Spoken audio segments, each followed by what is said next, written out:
What's up, guys? Welcome back to another episode of Snapshot Takes Football Podcast. I'm your host, Javi. Diego here. Let's go ahead and get started with our Premier League recap for the week right before the next match day. This would be match day 7, if I'm not mistaken.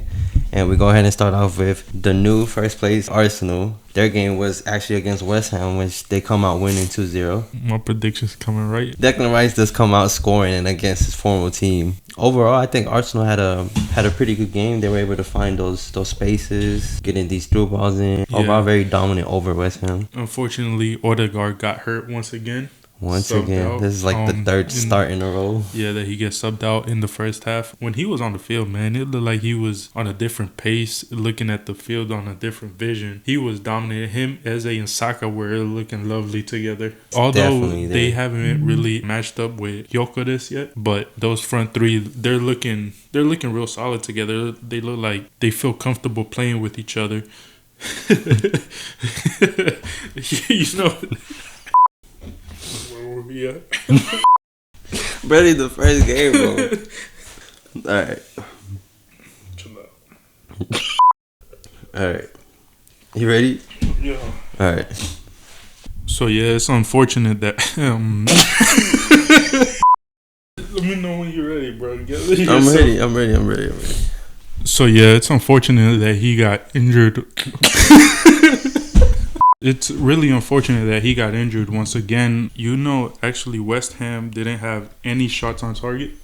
Any shots? No shots. The entire game. They had a couple shots, but no shots on target. Saka scores a penalty. I don't know if you've seen the penalty. The foul was done on Timbers. It was outside the box. But he fell into the box. Yeah. So there go back to that little VAR. That little VAR video we had. Yeah, go watch it on TikTok, YouTube, Shorts, and Instagram. Like those, share them. We're going to try to make a few more. Back to Arsenal. I feel like the only team that could really stop Arsenal from winning this whole thing is Arsenal themselves. The amount of injuries they have is crazy, honestly. Because when you see Saka, Odegaard, Timbers, Eze, the connection they all have going up, it's crazy. It just sucks how the injuries keep coming back to them every time. I feel like every game Arsenal has played with all those players healthy have been really good results. I just feel like Gyökeres should really step it up. Although I do think he's the top scorer for Arsenal, if I'm not mistaken. Yeah, he is. I feel like he could do a lot more to contribute into the plays itself. Yeah, I feel like if he locks in and at least puts up half of the numbers he did at Sporting, that team is almost unstoppable. No, Saka, that was actually his 200th appearance. It's crazy how it was nice for him to. He started playing at what, left back? Yeah, he was a fullback. I wasn't sure if it was left or right back. Man, he's really good. You could definitely tell when he's on the field. And now with Eze, which he's another great player, they look like they have that good connection. I actually had them as my winners. Hopefully they don't make me look bad. We kind of have a trend where if we say something, next week something goes the opposite way. Yeah, their next game is against Fulham. They are in 14th place. So that wraps up Arsenal's game. They're first place with 16 points. There's 1 point ahead of our second place, and our second place is Liverpool. Another loss. What is that? Their third loss in a row? Third or fourth, including the Champions League. Yeah, but they did lose to Chelsea this game. Caicedo's banger of a goal. What a goal, man. He had Van Dijk twerking. All those reels they made. Yeah, you can't make any mistake nowadays. It's going to be on the internet full blast. But Caicedo had more than enough space to score that goal, honestly. Yeah. Liverpool in that game were lacking defensively so bad. They gave every Chelsea player all the space they wanted. He actually has a lot of goals like that, like great goals. Like he has a good shot on him, and yeah, you could tell his physicality was out there. It was a real good game from him. It's hard to find the game that he's not effective in that midfield. But yeah, Chelsea, even with their best player, Cole Palmer, being out and a couple other injuries, they have a few defensive injuries as well.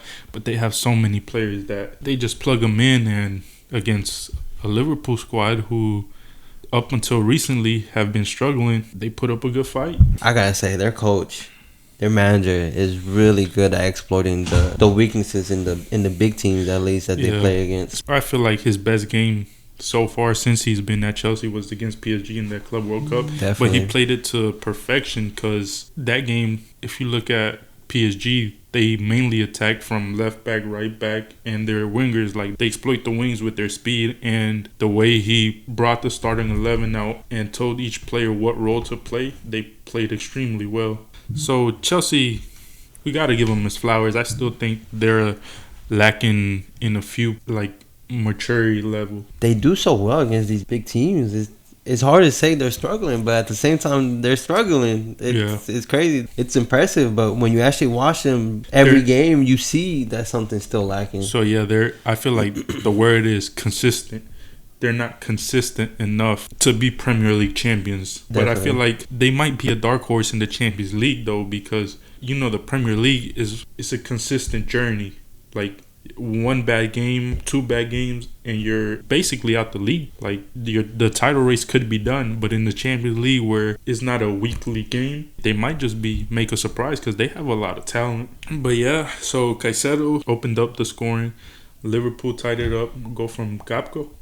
Yep, he does tie the game. But honestly, this Liverpool squad is not looking good so far. I mean, Kirkus looks like a rookie when he's out there on the field. And then you put Soboslai as right back. He's not a fullback. He might have played good 1 or 2 games, and he might be okay as a fullback, but he's not a fullback. Yeah, I feel like it's rare for a center mid to be able to do that role. It's like unique players like Valverde that could do it, but Soboslai looks too slow. He's not as fast, not as physical. Like, he's great in center mid where he could control the tempo. If you're gonna put him in defense, I feel like he has a better shot at center back than being a left or right back because he's not fast enough. And the Prem is got crazy fast players. So honestly, the struggle of Liverpool, I think, is letting go of Luis Diaz. Like, Luis Diaz and Darwin Núñez. Although Darwin Núñez was not the best at finishing, the amount of pressure he would put on these teams is you could tell a lot. Incredible. Comparing Núñez to Isak, it's crazy. Isak doesn't run as much as Darwin Núñez. Neither does Ekitike.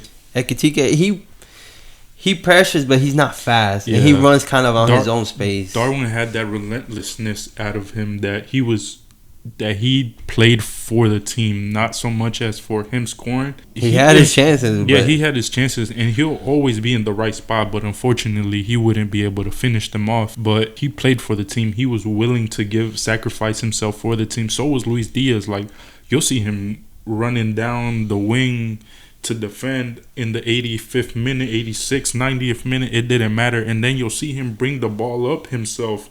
That's missing with Gakpo. Gakpo is way slower, man. And Diaz is ripping it up over there at Bayern. I think it's the signing of the season so far, in my opinion. Liverpool struggling. They'll definitely be in European push, but I don't think with this team, unless they make a crazy signing, I don't think you can make that many crazy signings after what they did this summer, but they need another winger. If Liverpool is not going to buy a new winger, they should at least try to adapt the new kid.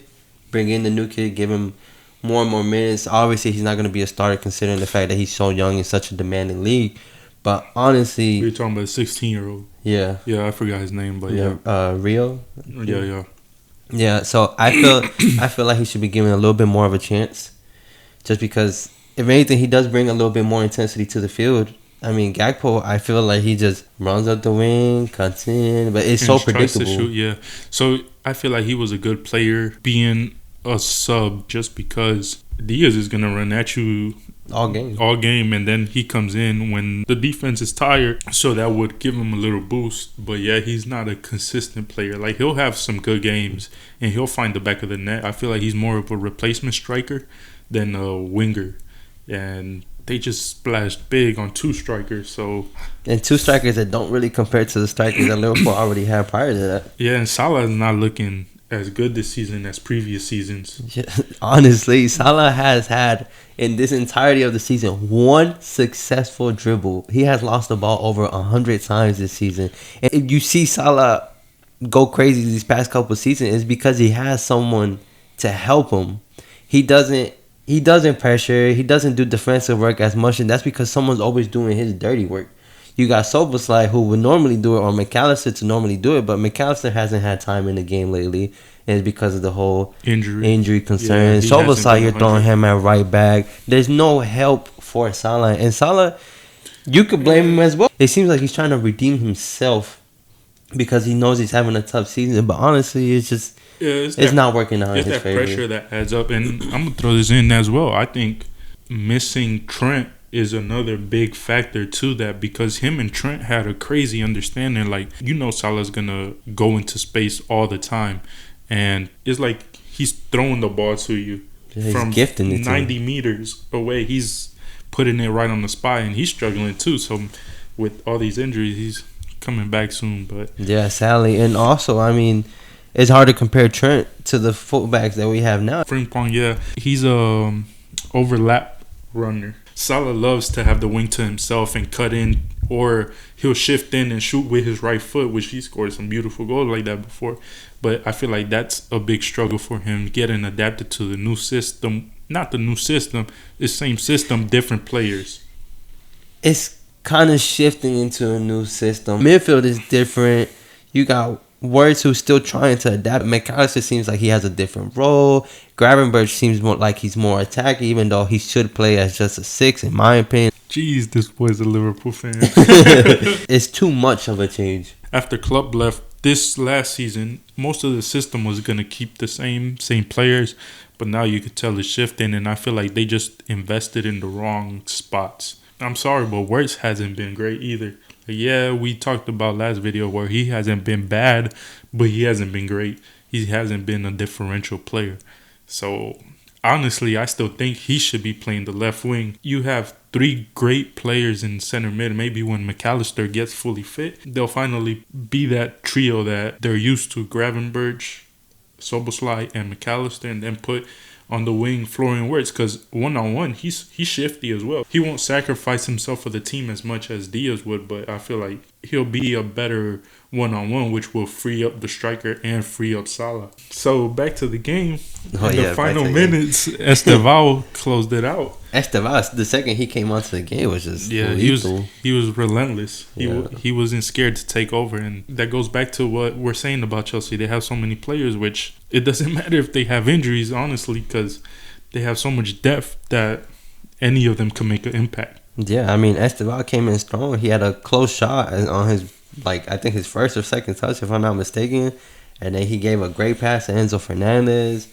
And then he goes on to score in the 95th minute. That post from Enzo, the one that the header was a little bit, the ball was a little bit back, behind him, and then he forced the header. That was a close one, man. It was a good game, honestly. You could tell Chelsea wanted it more, and they needed it because they had something to prove. Yeah, they had a draw and 2 losses in a row before this game against Liverpool. That puts them at 11 points. They're 5 behind Arsenal and 4 behind Liverpool. They're in 7th place right now. Liverpool in 2nd once again. Another red card for Chelsea, this time for the coach. Oh, yeah. But Liverpool's next game against Man U. That's going to be interesting. It's going to be a really interesting game because Manchester United decides to revive themselves every time they play against Liverpool. And then Liverpool is also coming off of a bad streak at the moment. So it's definitely going to be a good game. So that game's going to be in Anfield. Lately hasn't been good visits for Manchester. Going to Anfield, they're going to struggle, but it depends which Manchester United pops up. Good point. I guess we could shift to Manchester United, even though they're not in 3rd. We usually like to go in order from the Prem, but I guess since we're already on the topic, they won 2-0 against Sunderland. I thought it was going to be a closer game, in my opinion. Yeah, to be honest, the first half, the 2 goals came in quick. Mason Mount scored a nice goal, and then Sesko, the ball landed right to his feet, and he tapped it in from a throw-in. So, hey, man, the striker has to be where he has to be. Decent goal to gain his confidence. They find moments where they play good, but then another word that we've been saying about Chelsea, they're not consistent because they've been having a lot of opportunities, but you can tell when Manchester United wants it. Yeah. It's like they need to be motivated. There is a lack of motivation. There's a lack of will over there. Manchester, the goalie, just made his debut, and he had quite a few saves. The second half, they tested him, and he was good. I think he's an upgrade from Onana. I think any goalkeeper would have been an upgrade from Onana. With that, Manchester United has 10 points. And in 10th place. 10th place, yeah. And like we said, next game's against Liverpool. Prediction for that one? I don't want to give my prediction because I feel like it's just going to go south. I do think Liverpool takes it, but I feel like that's me being biased. I think it's going to be a 3-1 win for Liverpool. I think it's like... You could clip that. Third place is Tottenham. Yep. Their last game was against Leeds, and they did win 2-1. Not so convincing of a win for Tottenham, honestly. Leeds played a pretty solid game. I believe they had a streak going on. Yeah, their streak was 23 games unbeaten at home. That came to end against Tottenham. This Tottenham looks a bit different. Like, they look pretty good, honestly. I think Xavi Simons was a great addition. Yeah, great addition. They're looking solid. I keep saying this, but consistency. that's what lacks. Diego's favorite word. But I feel like it's because the past few prems, other than before last year, the past 3 or 4, just watching Liverpool and City, they set that the standard. And now it's so much different. Yeah. Now so unfortunately, we get used to that, and we're like spoiled of seeing perfect teams, almost perfect teams. That now when you look at them, it's just not the same. Yeah, you can tell time is changed. Yeah, because last season, unfortunately, the league wasn't competitive. It wasn't as entertaining to watch as previous years, but this year's looking pretty solid. Like, there's 5-6 teams that are close to first place that can make a push. So honestly, this league is up in the air, and that's what you want to see. Yeah, it's only 7 games in. Yeah, that's what you expect from the Prem. So we'll see what happens. But yeah, Tottenham take that. They're in third place, 14 points, 2 behind Arsenal. Tottenham's next game is actually against Aston Villa. Bournemouth has been really good this season. I feel like Semenyo has been really crucial to that. He's a workhorse, man. You see him all over the pitch. He's a monster, dude. Yeah. The 10 out of the 18 goals have came from Semenyo. That's crazy. I didn't have that stat. That's crazy, though. You could tell, man. He plays to a different level on the rest of his teammates, and he elevates them. It's like motivation for them. Honestly, he has worked really hard the offseason, and it's really starting to show. This is actually the best ever start to a season that they've ever had. They got 14 points out of 7 games. That's incredible for Bournemouth. Yeah. But going back to the game itself against Fulham actually do score first. Although Bournemouth was putting the pressure on the entirety of the game. It's just, like I said, Bournemouth had too much energy for Fulham. You could tell just watching the game. Semenyo ties the game. Beautiful goal. Kluivert, yeah. He scores a beauty, and that was actually his first of the season. Yeah, it's a slow start for him. He's pretty good, man. They have some underrated ballers over there. Hopefully they could keep it together and injuries don't bother them this season, and they make a push for European football, because hopefully they keep it up. Yeah, they're looking pretty solid, and that's what you want to see. Yeah, and referring back to the game, Semenyo actually scores again. Second goal of the game to seal off the game off of a counterattack, which is crazy how they have so much energy to make a counterattack in the 95th minute of the game. Bournemouth's next game is against Crystal Palace. That's going to be a good game. And Crystal Palace were in the top 4 last match day, but they did take their first loss against Everton, I believe. Yep. Everton actually sealed that up in the last minute. Yeah. A little goal from Jack Grealish. That was his first goal for Everton. He's been assisting. He's been providing like goal contributions, but this was his first goal. You can tell how much he wants it, man. He's looking great this season. Yeah, it's like you said, Premier League this season. It's crazy, dude. It's crazy because Everton's next game. Well, we'll get to that in a second. But Bournemouth's next game, like you said, Crystal Palace, which they lost to Everton. They're in 4th place, 14 points, 2 behind Arsenal. Going down the list, Manchester City. Not so much convincing this game against Brentford, which they do win 1-0 from an early goal from Haaland. What a goal. I don't know if you've seen it. He fought through. The physicality in that man. Yeah, dude. But he looked kind of shifty in there too. Yeah. Like he's been hanging with Doku a little bit, I guess. But yeah, what a goal, man. You saw Rodri got injured. Yeah, once again. It's unfortunate. Yeah, it seems like he did some voodoo for that Ballon d'Or, man. After that, it's downhill. Yeah, like you said, another goal for Haaland. That's 9 goals in 7 games for Haaland. That man's an animal. And then we're on international break, and he still scored a couple with Norway. He's going insane this year. If we thought his prime was previous years, I think he's getting to that level now. Every year we're gonna say his prime has started. How old is he? So Haaland's 25. It's crazy, man. Imagine when he gets to like 27. That's usually when Players hit their prime. Yeah, players hit their prime, but this dude is not human. This boy is a robot. But Manchester City's next game is against Everton. That's what I wanted to get to. Jack Grealish revenge game. Yep. I want to see that, man. Grealish taking on that defense, especially because I feel like City are lacking at fullbacks. I feel like Grealish is that type of player to get motivated off things like this. So it's going to be interesting. It's going to be good. It's going to be good. They're my dark horse this season. So hopefully they keep pushing it up, man. So I guess that does conclude Premier League. Haaland has 9 goals. Second Semenyo place is Semenyo with 6. Anthony with 4 from Burnley. Moving over to La Liga. Where we have a new leader. Once again. Regaining their spot just off of one match day. Yep. So Real Madrid took on Villarreal. Vinicius with a brace.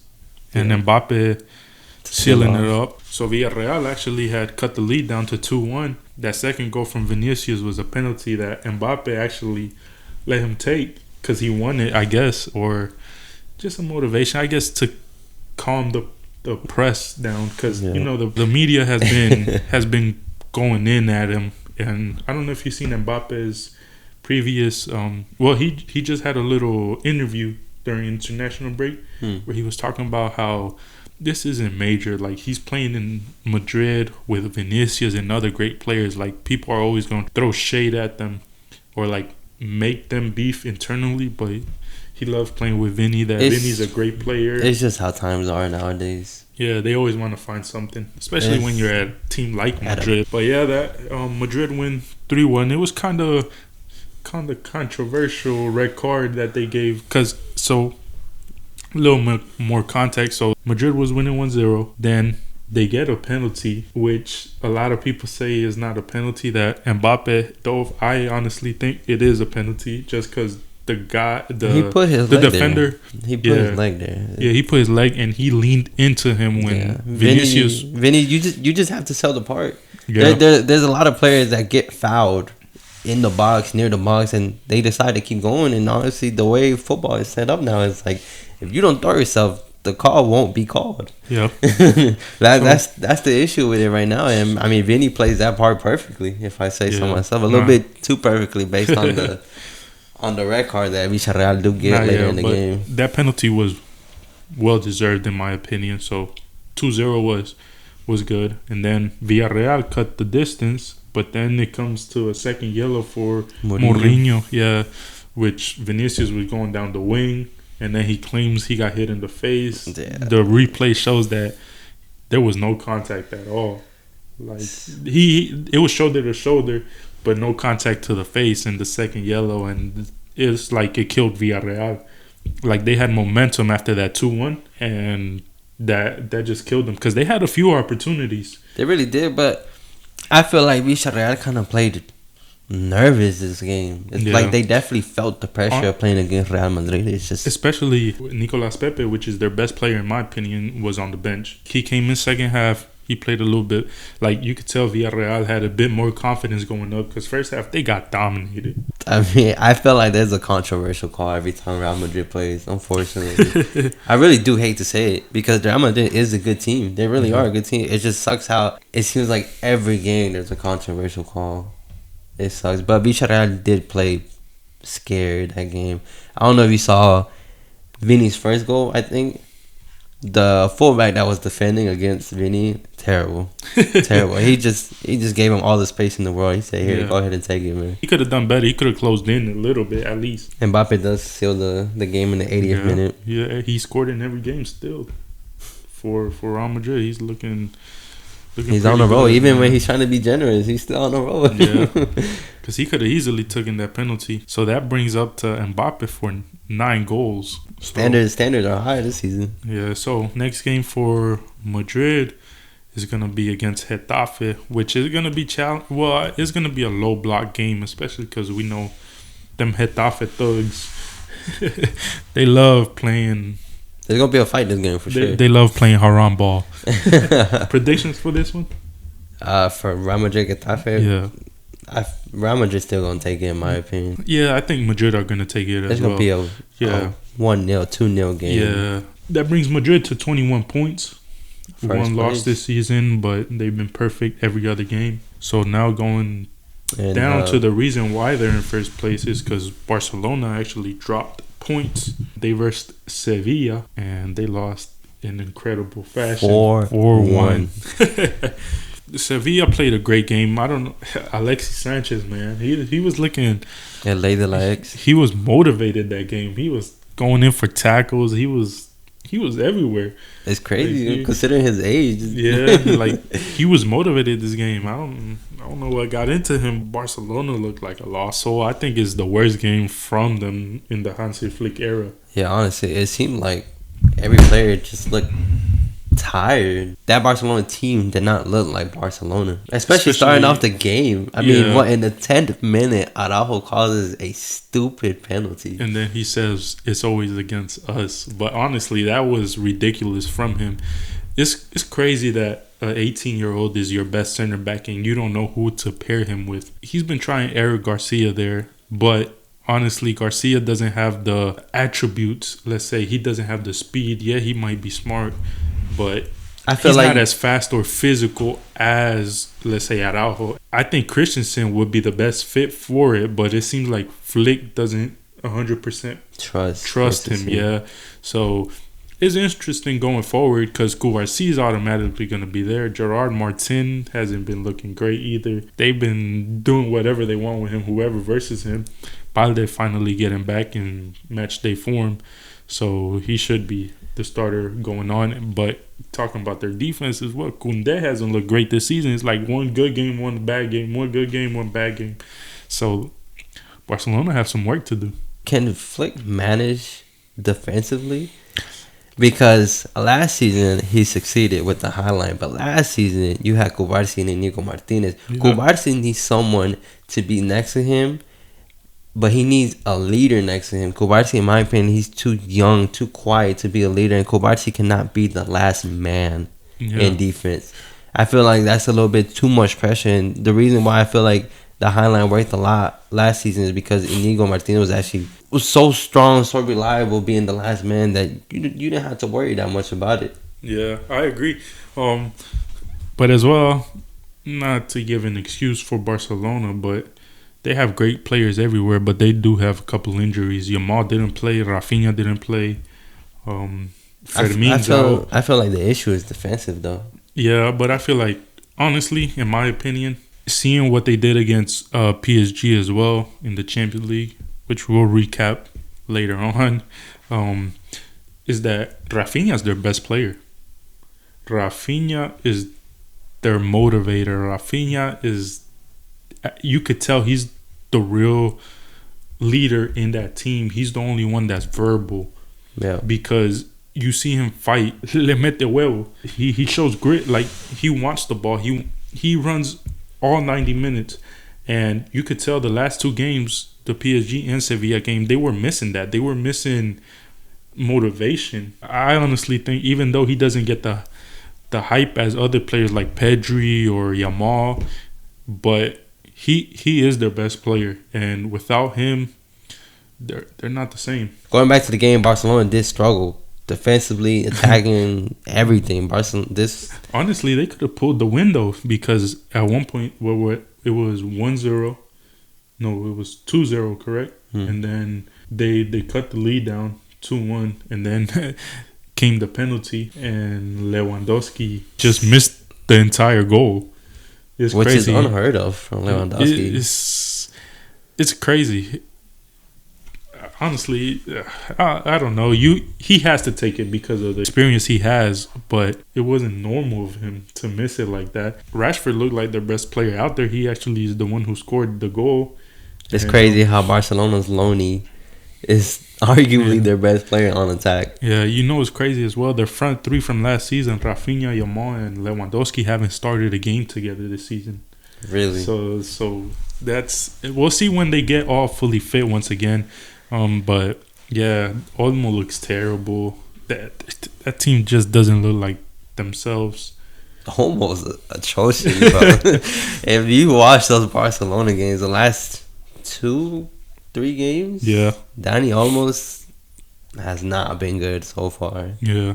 So it's interesting to see how they'll pick up. But yeah, they lost and they have 19 points, 2 behind Real Madrid. Yeah. But yeah, Sevilla, props to them, man. That last goal was a beauty. You saw Chesney was smiling while he looking at the ball. Chesney, he don't care. Nah, yeah, he's there for the vibes. Yeah, he was already retired. Yeah, he wasn't even expecting to play, honestly, if it wasn't for the injury. Barcelona's next game, it's against Girona. Which Girona is. They're doing terrible compared to a few seasons ago. They're in 18th place. They're in relegation zone with 6 points. So second place Barcelona, 19 points. Villarreal's in third with 16, which they lost to Real Madrid. And their Villarreal's next game, Real Betis. That's going to be a good game. Yeah. Betis looks like they're on the rise as well, which they are in fourth place. Then talk about the other team that's usually in the top 3, Atletico Madrid. Yeah, back to Atletico Madrid ways. Yep. They tied 1-1 versus Celta de Vigo. They started off the game pretty good, man. They had a lot of chances in the first half. But they got a red card in the 40th minute, if I'm not mistaken. Lenglet. Yeah, Lenglet. It was very idiotic. Like, the first... Okay, I understand. The second one was hilarious. Yeah, I understand the first yellow. Like, okay, cool. But the second one, it's in the middle of the field. He tries megging him. Yeah, you're on the wing.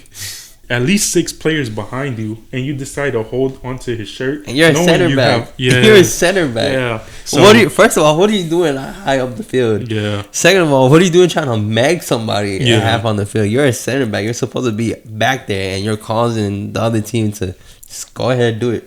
Yeah. No, I definitely think he cost them the game. It was his fault. They were looking real dominant. This actually drops them down to 5th place with 13 points. They're 7 behind Madrid. From that top 4, they're 2 points behind, but still a long season, so they could pick it up. So that wraps that up. And top scorer, like we said, Mbappe, 9 goals. Julian is in second with 6. Surprisingly, from Levante, Eta has 5 goals.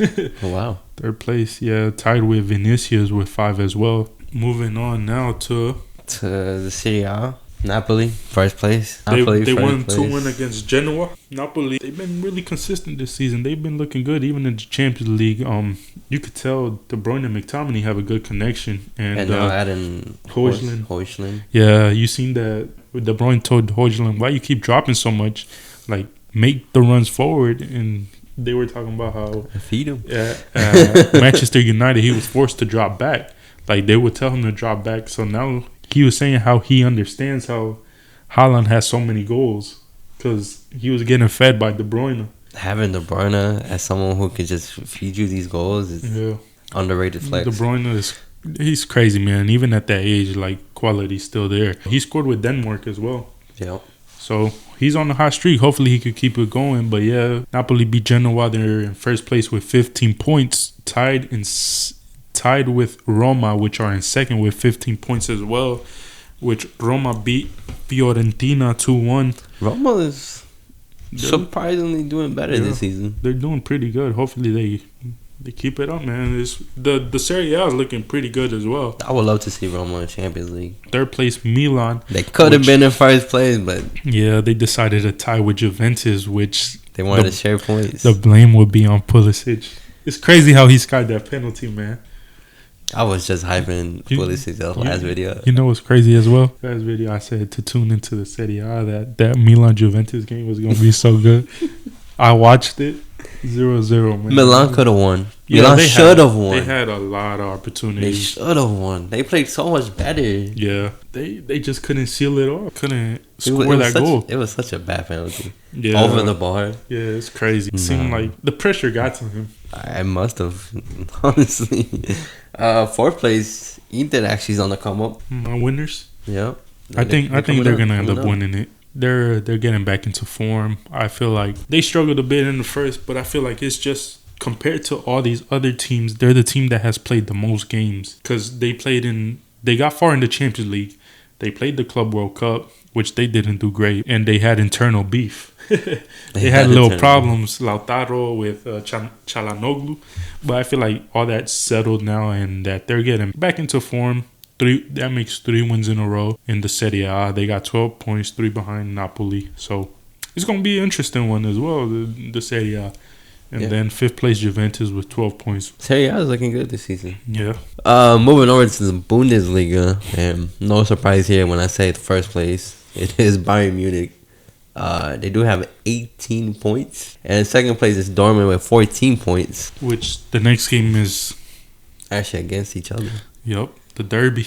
Bayern Munich versus Dortmund. They're going to actually play in the Allianz Arena. I wouldn't want to say it's going to be a good one. Actually, Bayern Munich hasn't lost all season since the last loss was against PSG in the Club World Cup.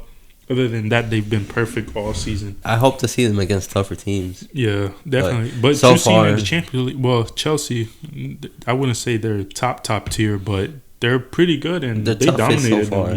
Yeah. I do think Bayern win this game though. Yeah, I don't see them losing against Dortmund. They're gonna win like 3-1. Watch. I say 4-0. It's not bad. that man Luis Diaz scored a brace last Harry game. Kane. All he said. Did you see the amount of shots? Did you see Kane's goal? Which one? He hit it and it just it curved in. Yeah, it was amazing, man. Yeah. That was a beautiful goal. Low driven shot. Kane doing what Kane does anywhere he goes. He has 11 goals this season. He's the top scorer. I think he's gonna win the Golden Boot. Honestly, I think so. Harry Kane is so clinical up front. It's crazy because second place is his teammate Diaz with 5. So that's 6 goal difference. Harry Kane's taking it all. I can't wait to see them in the Champions League, like you said, against tougher teams. Because Bundesliga, they should have it wrapped up by December. I can't wait to see Musiala back out there. And Alphonso Davies still not back either. Right. So I'm telling you, they're such a structured team. Company's doing his things out there. So Company's manager story is crazy. It's crazy how he got just that got a big job. Bayern is unheard of. They're struggling. They took that chance with Company and it's working out. Yeah, because he was struggling at Burnley. I believe it was Burnley. I think so. I mean, he had them in relegation. Yeah, he was in relegation. Next up, Ligue 1. Where PSG, no surprise, is first place. They actually tied their last game, right? That's where Mbappe's brother scored. Yeah. Leo. Ethan Mbappe. Yeah. To tie of the game. They tied. They dropped points. But that Nuno Mendes goal. Yeah. The free kick. That boy's crazy. God. What can he do? Especially after coming off of that game against Barcelona where he was the player of the game. Mendes could do it all. But yeah, they tied 1-1. Mbappe scored in the 85th minute. Kylian Mbappe was actually at the game. Yep. I don't know if you've seen it, and he was happy, man. He was happy for his little brother. Was he a little bit too happy? He did his little celebration, trademark celebration, which is originally Ethan Mbappe's celebration. Oh, really? Yeah. I didn't know. That's interesting. Yeah, originally Ethan Mbappe's celebration, but Kylian Mbappe adopted it, made it famous. Yeah. So, but the Ligue 1 is actually tighter than I thought it would be. Yeah. So PSG 16 points, Marseille 15, Strasbourg's in 3rd with 15, Lyon's in 4th with 15, and Monaco's in 5th with 13 as well. Crazy. Monaco was first place like a week or two ago. That league is really, really tight right now, but PSG are still missing their firepower up top. So once they get everything, once they come back, there's no stopping them. That wraps up our top 5 European leagues video. I know we didn't discuss the Champions League, which happened prior to these games midweek, but when it gets closer to the next games, we'll discuss them and have a little separate video. Yeah, guys. So tune in. Tune in. Make sure you like, comment, subscribe, share this video. Yep. Thank you guys for the support so far. And share our reels. Like, comment, share our reels as well. Right? See you. Thank you guys.